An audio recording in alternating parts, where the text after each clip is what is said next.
I'm just going to go the other way.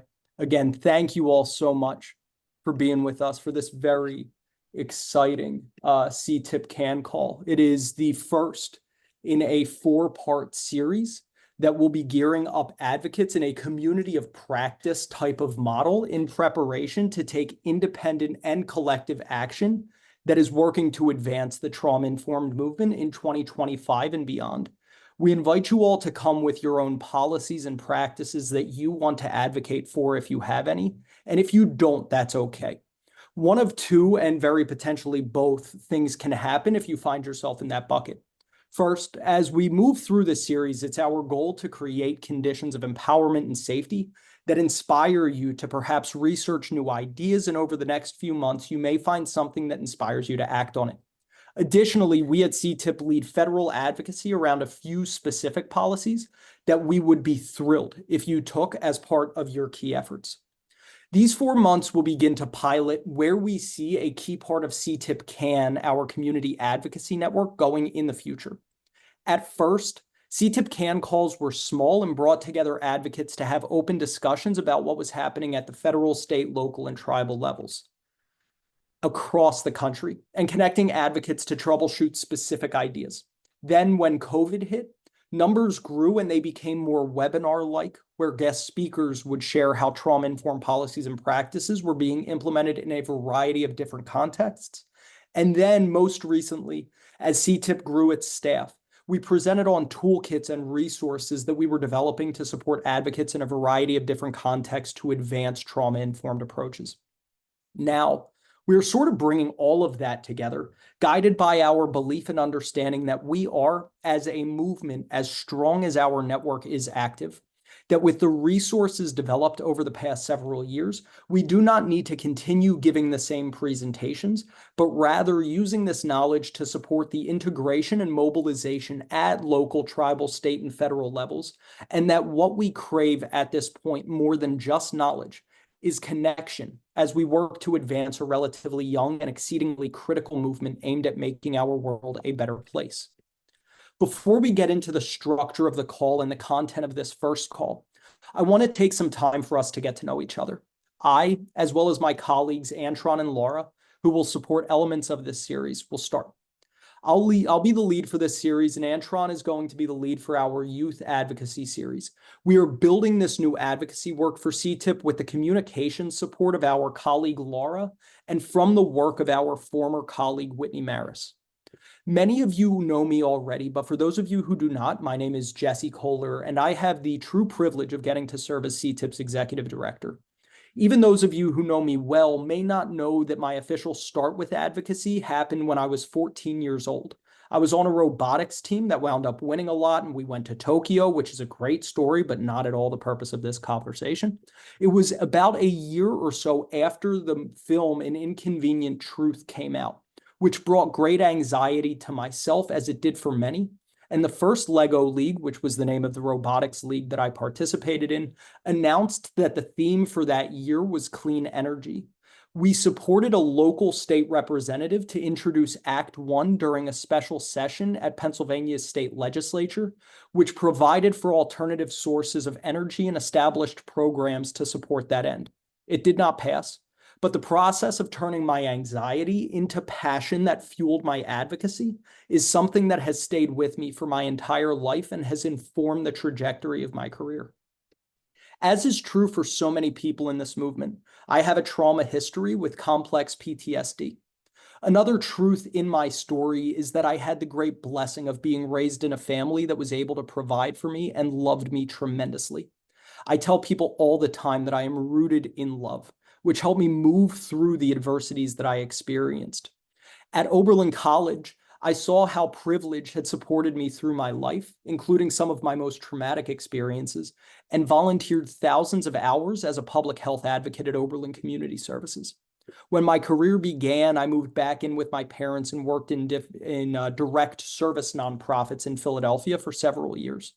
I began to learn how disproportionately greater many people's and communities' adversities were than what I had experienced, with far fewer resources and supports to help navigate difficult times.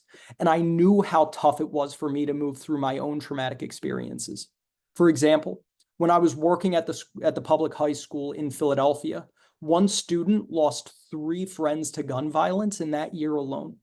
I lost my best friend in a tragic accident when I was in high school as well, and I couldn't imagine losing 3 of my close friends. As experiences like these continued to build in my professional life, my passion for advocacy became greater and greater. I was an advocate for years before it was my job to be one. CTIPP, for me, was a vessel to advocate for trauma-informed change that I felt was important.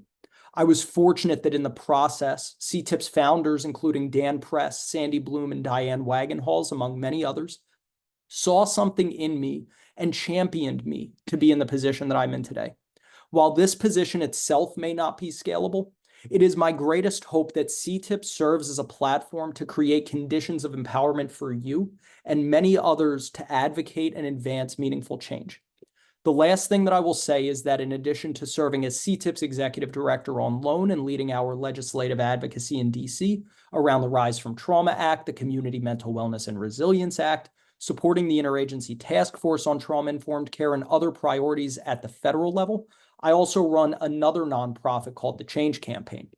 In my role as president of the Change Campaign, I am leading an effort to introduce and hopefully see passed the Lowering Overdose and Violence Epidemics, or LOVE Act, in the city of Philadelphia, which is a piece of model legislation that I wrote. And if you're interested, you can see more about that in the recording from June's CTIPP CAN call, as well as working with a few states on statewide work. As we go through this series together, I will be going through the same process as we are encouraging all of you to champion trauma-informed policies and practices in whatever place or places make the most sense for you and your issue or issues. I just want to say right now how truly excited I am to learn alongside each of you. We will get into more about you and your policy priorities in a bit.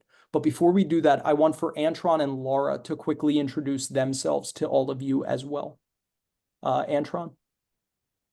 Hello, good afternoon, everyone. Thank you, Jesse. That was a beautiful introduction that you just gave. And so now I have to follow up with that. Again, everyone, my name is Antron McCullough. And as Jesse spoke about a little bit earlier, currently I'm working on a youth advocacy series project.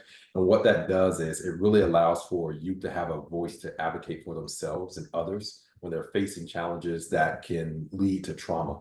And so the big question is for me is, why did I get into advocacy and why am I so passionate about the subject? So imagine working in a community or organization where you've identified systemic challenges that hinder effective support for at-risk family and youth not having a voice on their own. For me, one of the things I focused on was improving outcomes in a system that had significant disparities. And this became my initial steps towards advocacy. And so the creation involved being able to collaborate with youth who are in the system, young adults, caregivers, local court administrators, social workers, Congress, etc.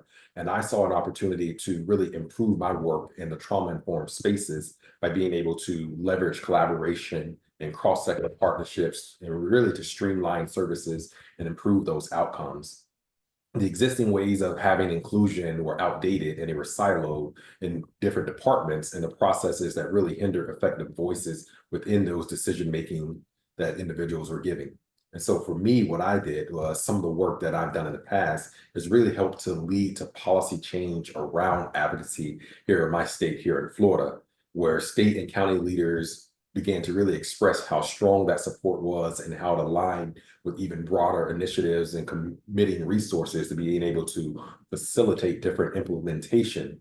And so that experience really highlighted the importance of youth voice and driving change and being able to foster that collaboration across diverse stakeholders.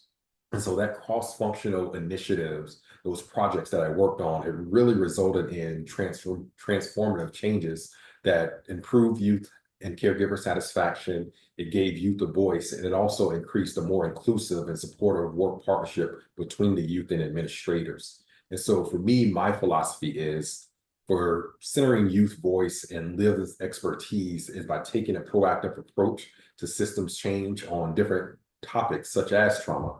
And we can yield positive outcomes through collaboration, through innovation, and really a focus on holistic solutions. And so each real world situation, although it does present a unique challenge and opportunity, the principles of cross-sector partnership and creative problem solving can be adapted to really drive that impactful change that's needed.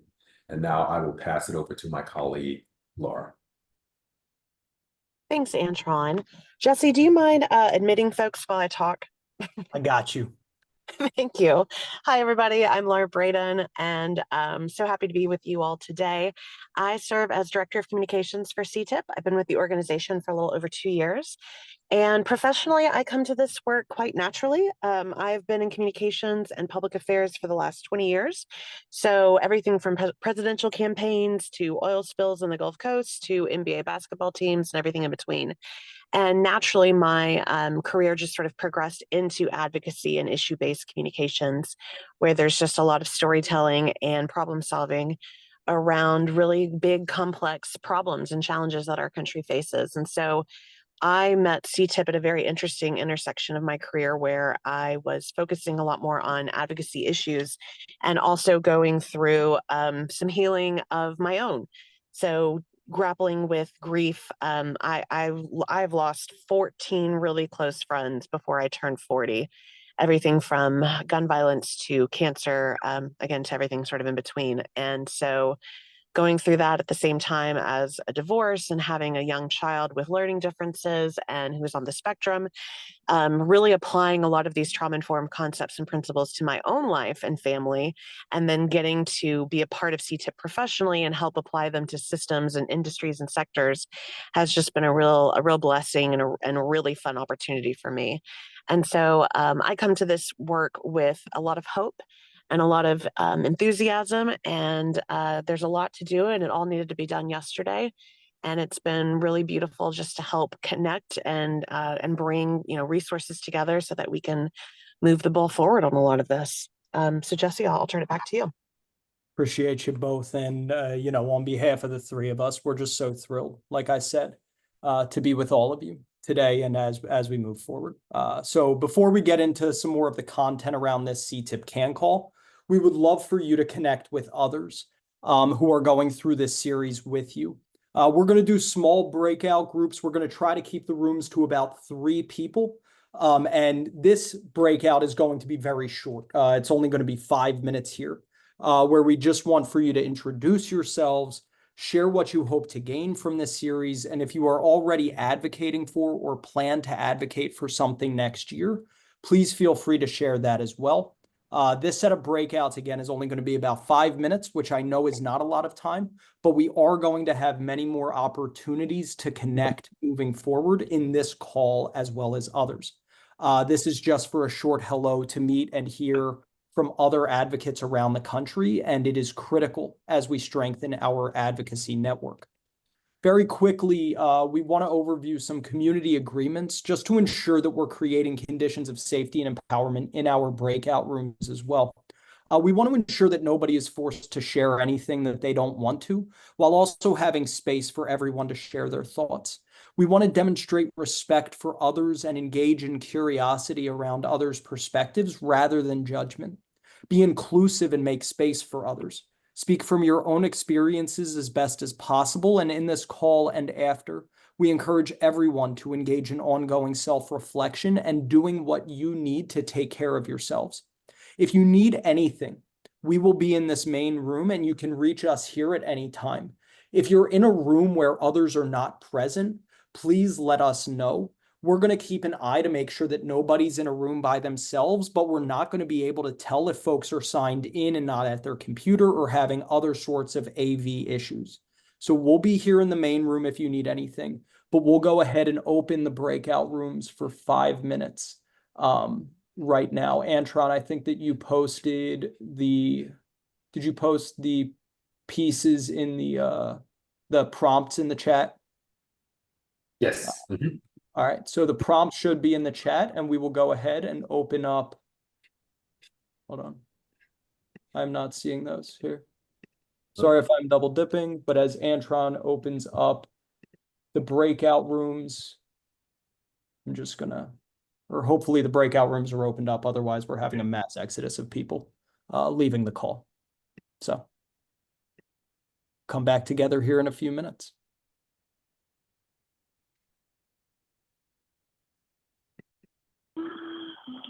Hope that it was nice to meet with some other folks. I know that for some we were working through some tech difficulties.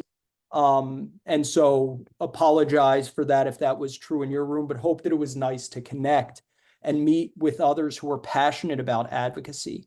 We know it was quick and that you made some, we hope that you made some new connections or perhaps strengthened already existing ones. We are going to have another breakout session soon. Many of you will be in the same exact group. But for now, we're going to move forward to discuss an overview for this series and get into today's content before we do that. Just as an overview, the next 4 months will take the following structure. Today's session will orient us to why trauma-informed approaches to advocacy are as important as the trauma-informed policies and practices that we are advocating for as we meet this moment in time that we are living in and work to nurture our systems toward a better outcomes. Next month, we're going to focus on developing our advocacy agendas. As discussed, we encourage people to come with their own priorities, as many of us have different passion areas that bring together our combined passion of trauma-informed care, and work is needed across the entire lifespan in every system. If you don't have your own agenda, we will be glad to share ours with you to work from. In November, we will work toward building power through storytelling and movement building and helping to shape our advocacy on the agendas that we began working on the month prior. And finally, in December, we will make a plan of action for 2025. Each of these calls will be on the third Wednesday of the month, and on the first Wednesday of each month moving forward from here, we will have office hours, which are optional, so that we will have time to work on and through specific problems, answer particular questions, and engage in ongoing conversation as we move through this series together. Please know that what we learn from this series will inform how we continue to support, nurture, and develop this movement of trauma-informed advocates moving forward. Your feedback is appreciated, and we will ask for it after each session, as well as at the end of the 4 months. It is our greatest hope that everyone will be able to attend all of these sessions and that we will stay connected into next year and beyond as we work to build a community of advocates. You can register for all of these sessions and office hours you would like to join on our website. I believe that that is either being dropped in the chat now or already has been. And know that we will use the same Zoom link for every call. Without any more background, let's go ahead and get started. The golden circle is a concept that I learned from a business strategist named Simon Sinek that tells us to lead with why. He has a very famous TED Talk on the golden circle, including a short 5-minute version if any of you are interested in learning more. So frequently we talk about what something is and how it works before we actually get to why it matters in the first place. The most effective messaging is to lead with our why. This is how I advocate, and this is how we will begin this advocacy community of practice. First of all, why advocate in the first place? There are lots of good reasons to advocate, but I will focus on 2 primary ones that have fueled the advocacy work I have done in my life, and I know is true for many others that align with trauma-informed approaches. First of all, advocacy can give us both a felt and real sense of having some sense of influence over the world around us. We should not lie to ourselves and say that we can control everything that happens, but the opportunity to influence and help to shape the world around us can be empowering. Second, good advocacy, as we will get into later in this series, relies on us sharing our story, or at least parts of it that we are comfortable sharing, forming a coherent narrative, and working to place it in the context of a coherent worldview that resonates with others. The process of storytelling itself can be therapeutic, helping to make sense of things that have harmed and or helped us in the past, and making meaning of those experiences while trying to help others either not have to experience preventable harms like we did, or receive the support that helped us in our lives. For the sake of time, I am going to make the assumption that everyone on the line understands why trauma-informed approaches are critical, so I'm not going to go deeply into that. If you would like to hear more about this case, Please feel free to watch last month's CTIPP CAN call or any others if there is a topic area that interests you more than community-led and trauma-informed approaches. But where I will start is in why our modeling a trauma-informed approach as we advocate for and practice trauma-informed approaches is critical. Much more is communicated non-verbally than it is verbally. We can say words, but that doesn't mean that people will believe them. As the saying goes, people will forget what you said, what you wore, but they will never forget how you made them feel.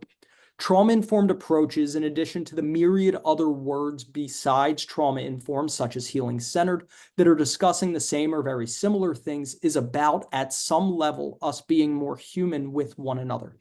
To note, and we will talk about this a lot through the series, this includes ourselves. A core principle of a trauma-informed approach is empowerment, voice, and choice.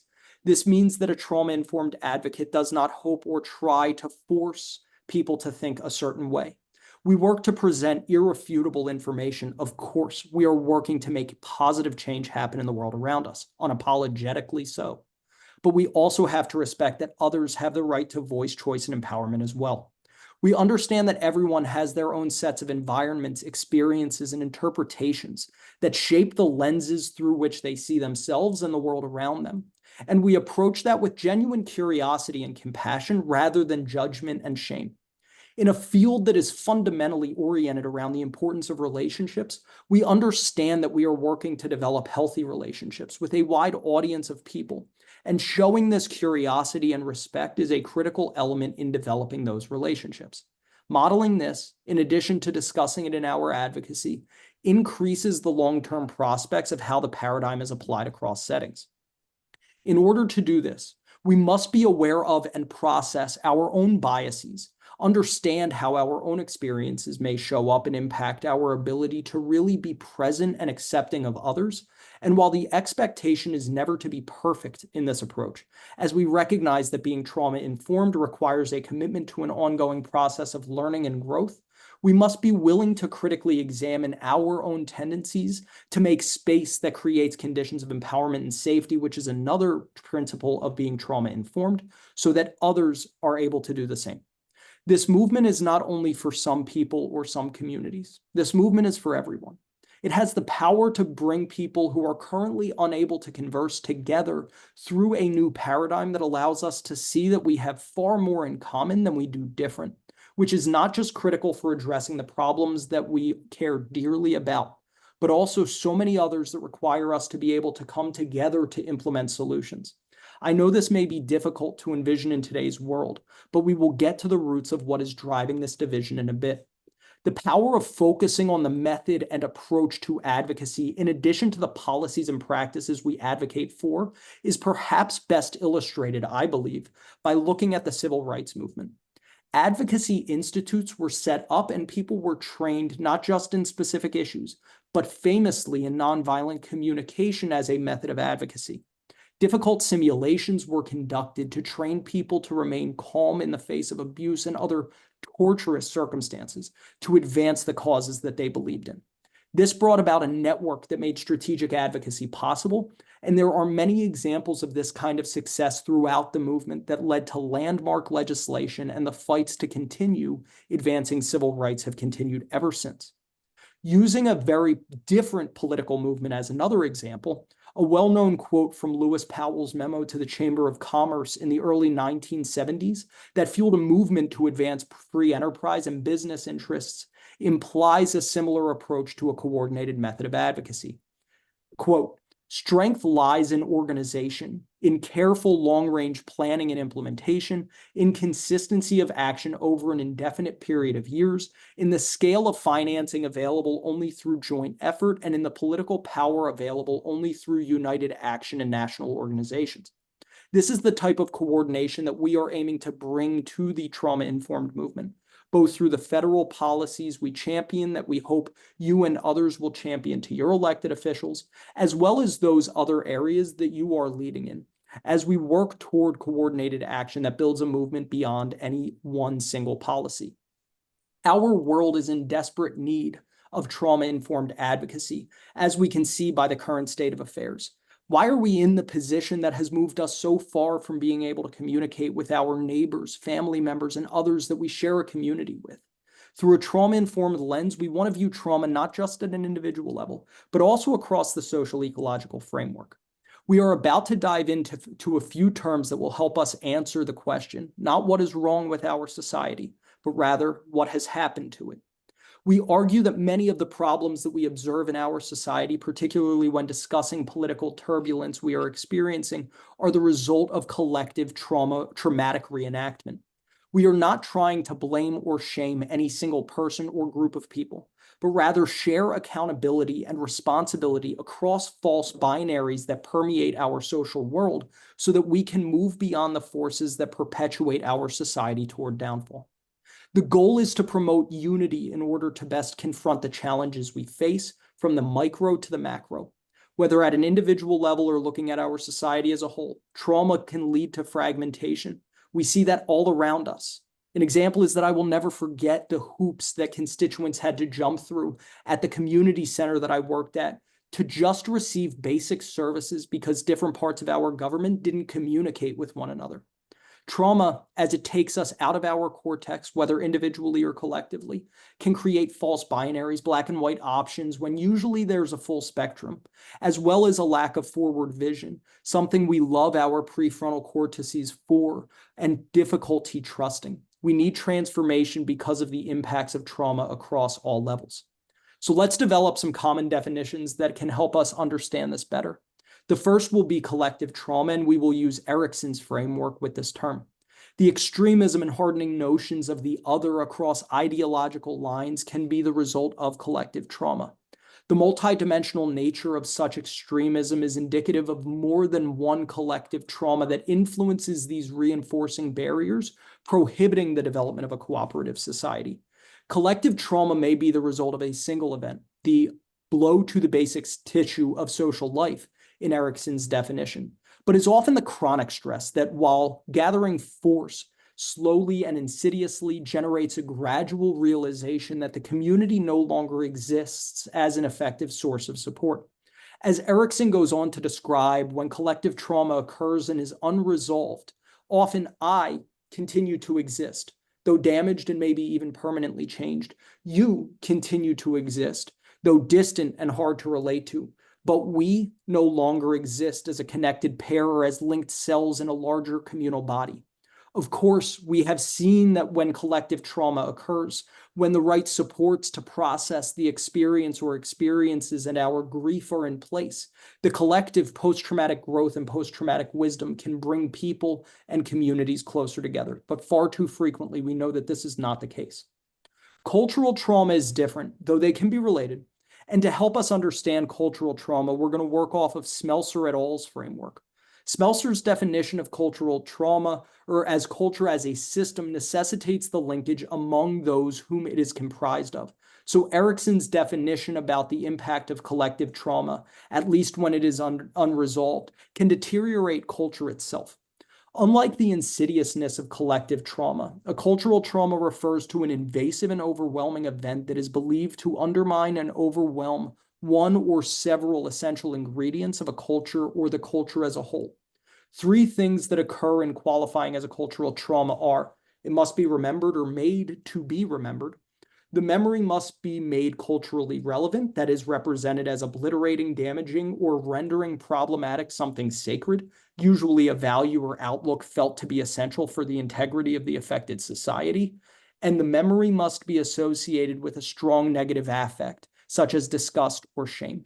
Three examples of cultural trauma in the United States history listed by Smelser are the institution of slavery and its memory, the seizure of Native American lands and the partial extermination of their populations, and the Great Depression and its many consequences. There are obviously many more examples of cultural trauma that exists. This information was published in 2004, so there are many others in the last 20 years of memory that continue to pile on to the unresolved nature of the existing traumas. I won't go into more examples. I am confident that all of us can think of many. Smelser explains that the important defining characteristic of cultural trauma is that the affected arenas are society's social structures.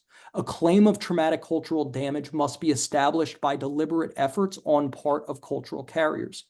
Political influence in cultural traumas cannot be overstated.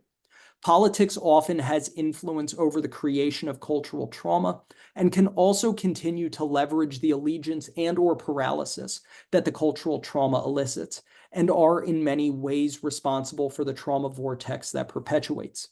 It is nearly impossible to talk about collective and cultural trauma without talking about historical trauma as well, for which we will use Yellow Horse Braveheart's definition. Historical trauma is a cumulative emotional and psychological wounding over the lifespan and across generations, emanating from massive group trauma. Historical unresolved grief accompanies that trauma. The historical trauma response is a constellation of features in reaction to massive group traumas. This historical unresolved grief and the historical trauma response perpetuates divides and creates an us versus them mentality, which makes it difficult to move toward a better future collectively. We need to work in the efforts of creating a sense of belonging for everyone to see and hear people, really trying to understand their perspective and views on the world in order to remend how our society has frayed so we can move forward together. We live in such a litigious society that we oftentimes wind up working harder to minimize our own responsibility for problems than taking accountability for what we can really help to improve, which leads to our conversation about collective denial, for which we will use Alexander et al.'s framework. Alexander and co-authors understand that social groups can and often do refuse to recognize the existence of others' trauma, and because of their failure, they cannot achieve a moral stance.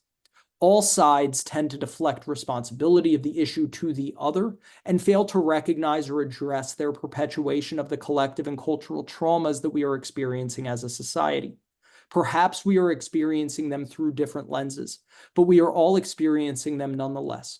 This collective denial leads social groups to restrict solidarity, leaving others to suffer alone.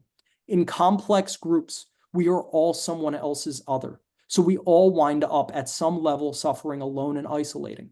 If we take this definition and combine it back with Erickson's definition of collective trauma, where we no longer exist as a connected pair or as linked cells in a larger communal body, we can see how this creates a vicious cycle. The last definitional term that I will speak to, at least for the time being, is collective disturbance, which comes from Bloom. When we can't, or at least don't, sufficiently acknowledge these broad social issues that influence us all, collective disturbances can emerge. A collective disturbance can be defined as a situation where a strong emotion becomes disconnected from its original source and becomes attached to unrelated events or interactions. Our society, as a result of the multitude of unresolved collective and cultural traumas, which are exacerbated and perpetuated by collective denial and disturbances, becomes trapped. We not only punish ourselves, but as our ancestors did to us, we promote the same punishment upon future generations. In fairness to past generations, the language that has evolved in the recent past to help us more fully understand what is happening to us as a society creates incredible power in being able to do something about what it is that we can actually do. Being able to name what lies beneath the surface is a powerful and a necessary step in healing collective disturbances. We can be the generation that truly begins the process of deep healing that will help bring about collective post-traumatic growth and post-traumatic wisdom that are only possible by developing an honest narrative about what has happened that is shared broadly and working to integrate better ways of thinking, being, doing, knowing, and relating that accept responsibility for at least some part of what has happened. We are going to now put in the chat a recent piece that we published that goes deeper into these forces that we just described, outlining why we need a trauma-informed approach. This is where the power of trauma-informed approaches across the social ecological framework are so important. We certainly need to be able to meet individuals and groups of people where they are at. But if we fail to see how systems that influence all of us have been impacted by trauma, then we will continue to be unable to truly address the root causes of what is driving cascading dysfunction across individual, community, and systems levels. which will bear the burden of continuously crumbling systems and structures that threaten the livelihoods and well-being of the people in our society as a whole, on them alone to fix. We can see with the chasming reality of American politics that we are dealing with deep issues that affect all of us. Based on the lenses we view the world through, the networks that we're engaged in, the media that we consume, and a myriad of other factors, most of us view these issues from one side of a binary or the other, and increasing animosity makes it harder to communicate and build coalition to address the areas that impact all of us. Based on a variety of factors, so much time, money, and energy is spent on issues that heighten our divide, and the space between us has made it more difficult to talk about the issues that most of us actually agree on. This shines a light on Smelser's discussion of the influence politics has in perpetuating cultural trauma.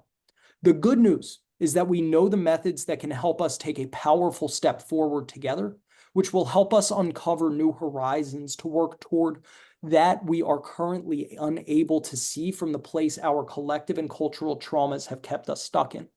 If we are going to move beyond these traumas toward a better direction, might I add that we are not just talking about a better direction for some, but rather for all of us. We must be able to integrate our experiences into coherent narratives at a collective and individual level. Unlike much of the dominant dialogue that pervades our politics and our society today, there is a truth that informs our collective experiences. The efforts by political leaders to suggest that very real experiences are fake or to try to sugarcoat past harms fits well within the cultural carrier's role that Smelser's definition holds. If we are to heal, we must be able to come together to discuss the truths of our society and our world. Now, leaning into bell curve theory, we don't need 100% of people today to believe us or agree. So I encourage us to not feel the pressure to convince people who do not want to change their mind right now. We can leave space for them to change their minds in the future and be curious about what happened, that they cannot or will not engage with a story of our reality that does not fit within the rigid structures of the stories that they tell themselves, as Brene Brown says. But it is not our role as truly trauma-informed advocates to force others to change their minds. It is our role to hold our truths strongly, to advocate for a better world while remaining flexible to learn from others as we build healthy relationships that promote healing and change. I can say with confidence that when we meet with people without judgment and talk human to human, most people agree on a variety of really important issues. We want to ensure that families have the opportunity to be raised in safe and healthy environments, that our children have good schools that promote an excitement for learning so they can lead successful lives, that our systems make wise investments so that future generations can afford to do this for those who are yet to come. And the principles of trauma-informed movement underlie all of this. If we think about our systems through a neurological perspective, which might seem silly, though I'd encourage us to remember that our systems are operated by humans at the end of the day. When we fall into deeper brain states, our thinking becomes less logical, more reactionary, and less able to envision and stick to long-term strategies. We have entered into such crises, whether that be the national debt, the partisan gridlock, or a multitude of other issues that can be inserted here, that we have wound up fighting ourselves, propelling a lack of trust that makes the implementation of even the best policies incredibly difficult, if not at times impossible. Our systems are inefficient in a time in which we need to be working toward transformation. We need to be transformative to address the histories of trauma that exist at individual, family, community, and broader levels. We need to be transformative to address the ecosystem, climate, biodiversity catastrophe. We need to be transformative to truly address the deaths of despair that end hundreds of thousands of lives and cost our country trillions of dollars every single year. We can celebrate the fact that the opioid and gun-related deaths have fallen since their peaks a few years ago, while also recognizing that these rates were up since before COVID. So if we take away the anomaly of the stress of the pandemic, these rates are still rising over the past 5 years. While we are trending better in some domains, what I'm trying to say is that it is clear that there is still so much work to be done. That is where all of us and the millions of other concerned US citizens and billions of global citizens who want to make our world a better place come in. We are going to do another breakout room, which I believe Antron is going to put the prompts for in the chat now, so we all have them. And we're going to be in the same groups as before. If someone dropped off the call, there might be a little bit of maneuvering, but largely we want to keep the same breakouts. We will discuss how we see collective and cultural trauma, as well as collective denial and disturbance play out in our lives, where we see opportunities for being trauma-informed agents of change, and for many of you who are already doing this, how we are already being trauma-informed agents of change. When we come back, we will go deeper into trauma-informed advocacy principles. Please keep in mind the same community agreements as before, and we'll go ahead and open the breakout rooms now. We'll see you back here in about 8 minutes. All right. So I hope it was a good time connecting with your group again. We know how important relationships are, and so we look forward to using this series to promote healthy relationships along the like-minded advocates doing similar work. If there were any profound discussions or high-level points that were discussed in your breakout rooms, please feel free to share them in the chat. If there are questions that emerged, please share those as well in the chat, and we will work to address those either at the end of this call if there's time, or if we can't get to them, they can inform our office hour conversations. While folks put things in the chat, we will continue this session to begin our discussions around trauma-informed advocacy. Now that we have established why it is so critical, let's talk about recognizing stress and responding skillfully to it for ourselves and in support of others. Advocacy is going to be stressful at times. Systems tend not to change easily, and this can create stressful situations for us. We may face times where people do not support issues we are passionate about, or worse, are just downright rude to us. I want to mention here that while I believe everything that I've said up to this point, there is an important nuance that just because we are working to be trauma-informed does not mean that we open ourselves up to being taken advantage of by others. There are times that we need to be in tough conversations where we may not get the respect we are giving to others. Know in these moments that there is a community of support here for you. Not that it'll make those moments easier, but we're here to support you as you continue moving forward.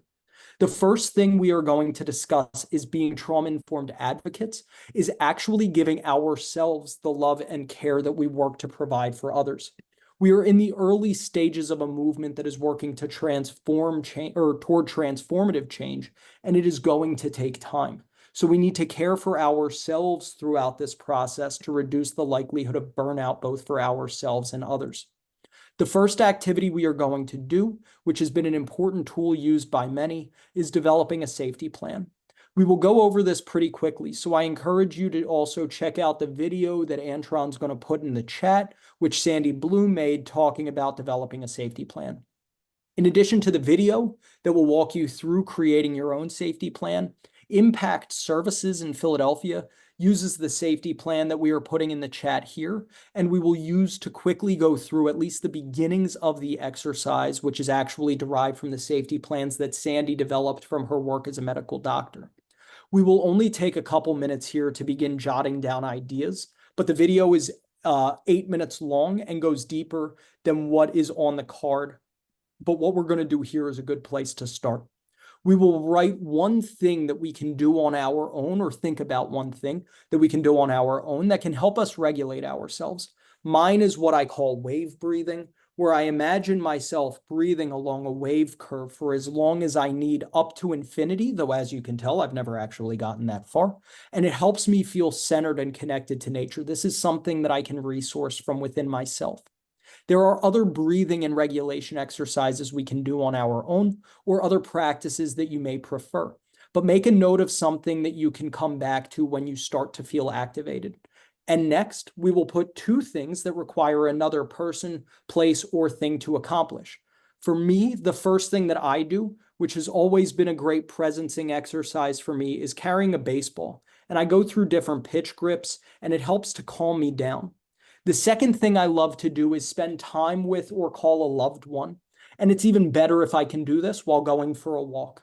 Again, reflect and jot down at least 2 things that work for you to help you regulate when you need. Advocacy itself can be a therapeutic activity. making meaning of our past experiences, whether directly experiences or injustices that we've observed, by working to create healthier systems and supporting people living better lives, as well as finding our voice, can be healing experiences that help to promote post-traumatic growth and post-traumatic wisdom. But we must remember that healing happens in the context of healthy relationships over time. I have seen so many wonderful advocates do incredible advocacy by themselves and recognize that sometimes this is necessary. It is our goal in doing this that we create a community of support for folks doing this work. So moving forward, you know that there will always be a community of advocates across the country to come back to and process with, even if you are mobilizing in your community on your own at any given time. We do encourage you, as you are able, to find others who are passionate about the same issues as you are and advocate together. You may need to take the lead and support others in doing this, but it can be very helpful to keep us in it and accountable. In addition to our own stress and recognizing that we need to take care of ourselves as we work toward transformative change, which will inherently take time, as trauma-informed advocates, we must also recognize the stresses of those we are advocating to.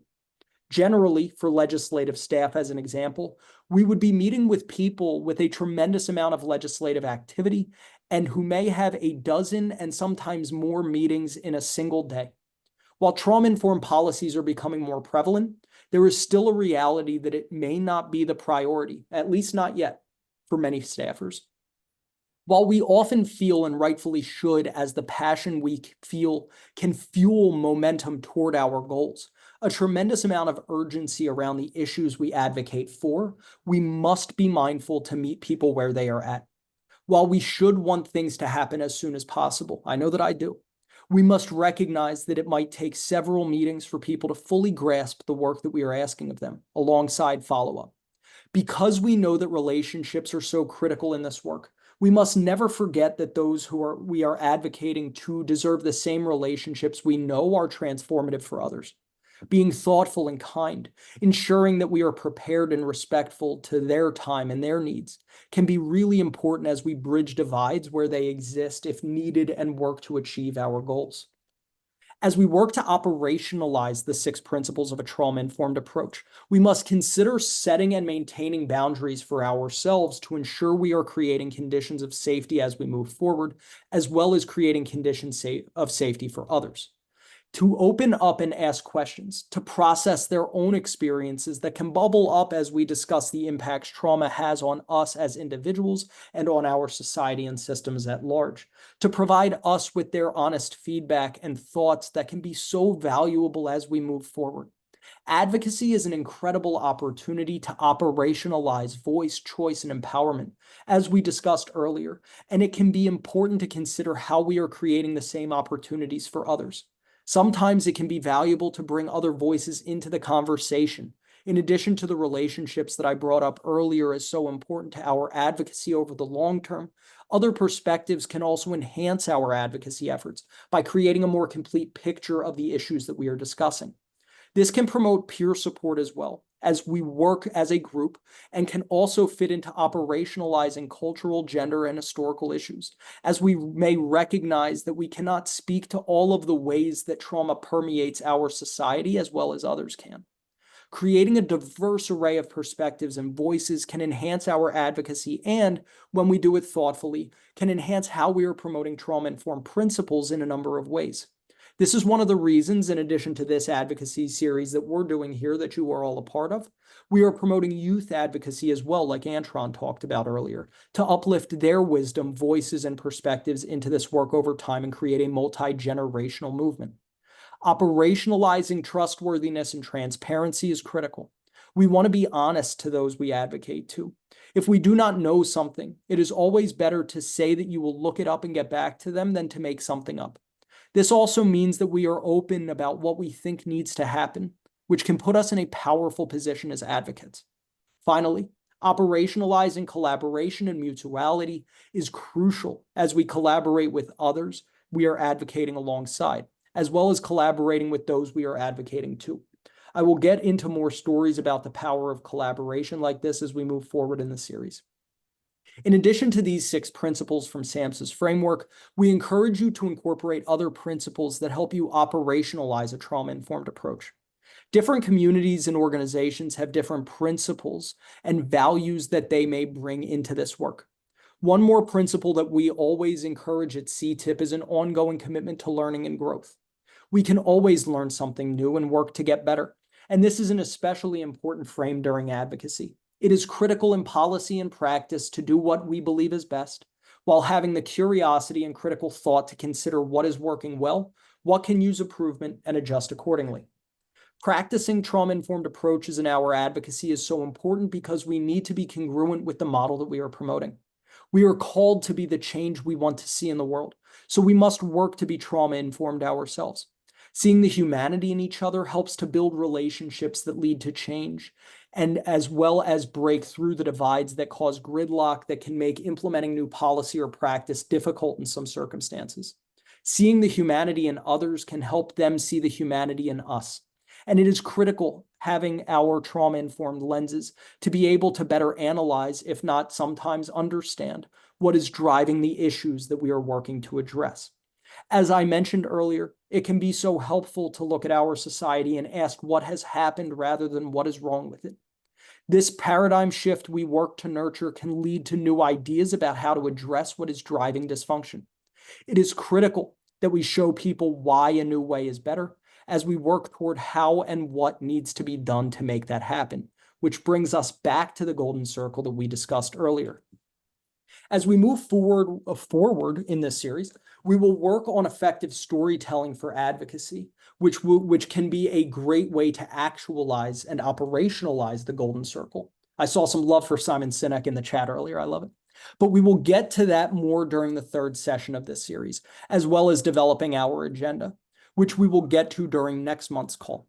There are 2 more principles that I want to share with you all now as we work to meet the moment we are in before we get into our last breakout rooms of the day to discuss how we see the application of trauma-informed principles in our own advocacy efforts that have carried me through my advocacy to date. The first, as I have brought up a number of times, is the golden circle. Now, we can look at leading with why in our own advocacy pitches. This is a very effective way to reach people's hearts and minds as we advocate for change. The brilliance of the golden circle, which we can apply our understanding of neuroscience to appreciate, is that people often do not make decisions simply from a logical perspective. If we as humans made decisions this way, our society would look fundamentally different. We often make decisions because of a feeling we have. It is an emotional pull toward what feels right or wrong, that we then use the information we know logically to then justify. So when we lead with why, we reach people's hearts and minds, that we then explain the logic that supports in terms of the process and the result behind why something should be done. In addition to how this fits into our advocacy in a meeting or interaction, the golden circle is also important in keeping us grounded in why we are advocating in the first place. As we have discussed, advocacy can be a long and tiring process at times, though we know that it can also lead to times when it is absolutely elating to know that we have made lasting change in the world around us, which is what keeps us going. So being grounded in our why can be so important during the journey we are embarking on. From the why, we go to the how, which is advocating in a trauma-informed way, as we are modeling the model in our pursuit of building this wonderful movement. And the what is the trauma-informed policy or practice that we are actually advocating for. In addition to using the golden circle in our pitch, the golden circle also underlies our approach as a whole. I know for me, when things get hard, my why is the love that I will always have for my childhood best friend, Doug, and the loss that I experienced that will never be filled, as well as the love my family and my community provided to help me work through that tragedy, and feeling called to ensure that others have the support that I was lucky enough to receive, as well as not having to go through the pain that I did if they do not need to. It should not take luck to have the resources and supports that are necessary to thrive. It should be a human right. I encourage you, if you haven't already done so, to reflect on your why as you move forward. It will serve as a helpful compass and anchor moving forward in this journey. The other principle, which this supports, is what I call the champion mindset. This is something that I was raised on. My dad was my baseball coach during my, well, we now coach together, so still kind of. And he focused on the process and journey rather than just the destination. Of course, we wanted to win, and we did win a lot. But so much of the outcome of any given game or season or play is out of our control. So he really encouraged us to focus on executing what we could control, preparing as best as we could, and being willing to learn and grow as we try new things, following up thoughtfully, speaking to what we know and working to find answers to that we do not, and living into our values are all things that we can control, whether we get the outcome we are looking for in a given situation or not. Like we talked about earlier, this work is going to take a very long time. No one policy by itself will create the transformation our society needs by itself. Our focus, at least in part, must be to build a movement. As I learned growing up and has been confirmed throughout my life, when we go about the process in the right way, we achieve the outcomes we are striving for more than we otherwise would. It's funny. I don't know how much sense that actually makes, certainly the champion mindset. I hope it resonates. If it doesn't, please feel free to move past it. I know it's a good talking point when I coach baseball, and I figured that I'd try it out here as well. But I encourage you to reflect on your why and, if it resonates with you, what it means for you to advocate like a champion. I know that I'm going over this again as review, but next month we are going to focus on developing our agendas. And the following month, we will focus on building power through storytelling and building power and momentum. Then we will wrap it up in December by bringing all of this together to set out a plan to take us into 2025. Each session will be on the third Wednesday of the month from 2 to 3:30 p.m. Eastern Time, using this same Zoom link every time. And we will also offer office hours on the first Wednesday of each month at the same time if there are things that you want to work through or discuss in between meetings. And of course, you can reach out to our team as well. I mentioned this a number of times because, again, we want for you to be a part of this for this series through the end of the year and into next year and beyond. In addition to these calls, we have an asynchronous advocacy series that is a great way to complement what we are learning in these sessions, which I'll put in the link before the end of the call. And we are also putting the final touches on an advocacy ebook that we will publish soon. We hope that you will use these as we prepare for the year ahead, and that you will give us feedback as we continue to work and to improve our work. I appreciate all of your patience today, and I wanted to say all of that before we go into the final breakout session of the call. And we're going to take about 10 minutes for the last breakout session here, and then we will do a larger final group discussion for the remainder of our time together. We're going to make these breakouts a little bit longer, like I said, 10 minutes. And we will discuss in our groups, which I believe Antron's going to put in the chat, how we will approach integrating trauma-informed approaches into our advocacy efforts moving forward. And if you already have ideas about what advocacy efforts you want to partake in, please discuss those as well. After that, we'll come back and discuss this important point as a group before we part ways at the end of this call. Please, again, keep our community agreements in mind, and we'll go ahead and open the breakout rooms now and see you all in about 10 minutes.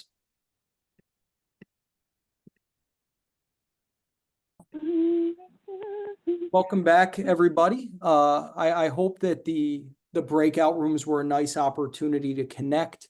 You won't see any more slides for me. I promise not to keep lecturing at you all anymore, today at least.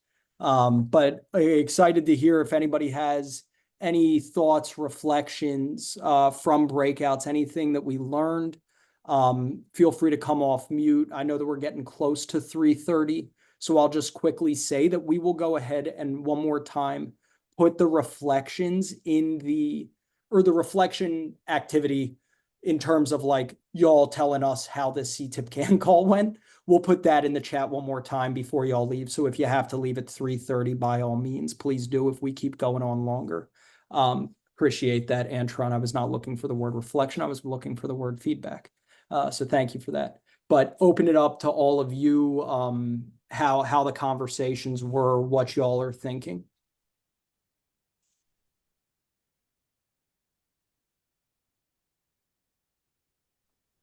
So is it open to Jesse for people to say stuff? Sure is. Okay, so this is my first time. I've watched the videos, the past videos, but I've never actually been present on a call. I like the idea of the breakouts, and I love the idea that there are so many people from so many different agencies. And when you're a collective agent, a collective group, you can do a whole lot more. One person can help move some mountains, but many people can move many mountains. So I think it's really nice that we have this. But yeah, I like the idea of the breakouts. I thought that was very, very helpful. Oh, I'm glad. Thank you, Jajay. You Appreciate bet. it. You bet.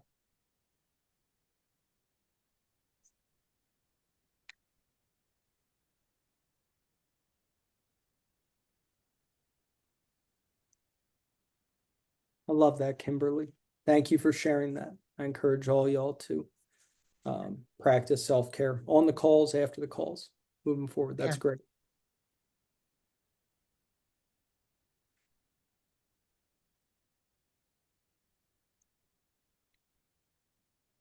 I know it can be sometimes tough to speak.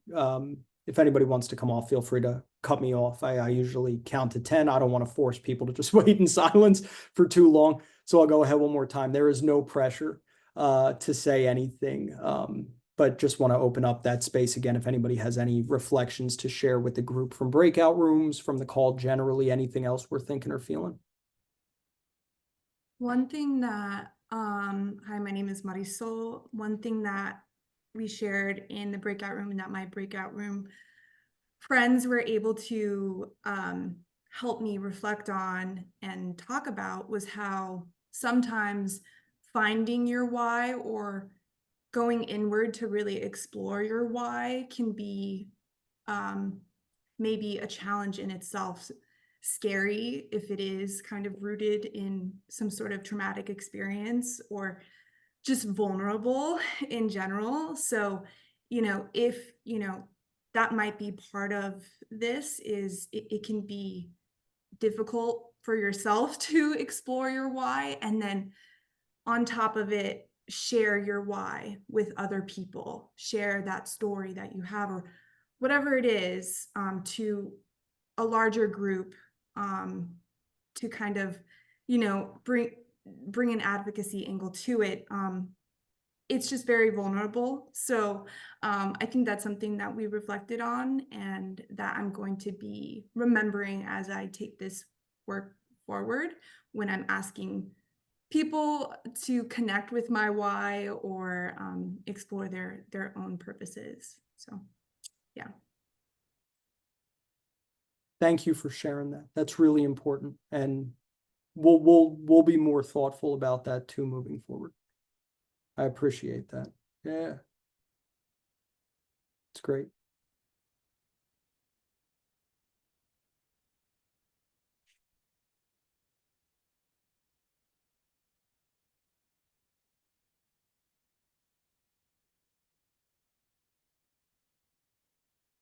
Well, it's 3:30 and hearing nothing else. Again, any other feedback, please feel free to share. This was the first time that we tried this, and so lots of great opportunities, Marisol. I mean, that feels wonderful. Jajay, your suggestion and love of the breakout rooms is really helpful feedback for us to hear. And, to the extent that, advocacy is vulnerable and, or it certainly can be. And I'll try to be better at supporting that process more thoughtfully moving forward. That is, I didn't take it as criticism. It's just, I'm reflecting on that now, externally processing. So yeah, no, I really do appreciate it. It's really helpful. Please don't hesitate to reach out. We really hope to see you all next month as we develop our advocacy agenda together and keep moving forward, both individually and collectively. Until then, have a wonderful month or a few weeks if you're going to be at the office hours. And I look forward to seeing you all again very, very soon. Thank you so much.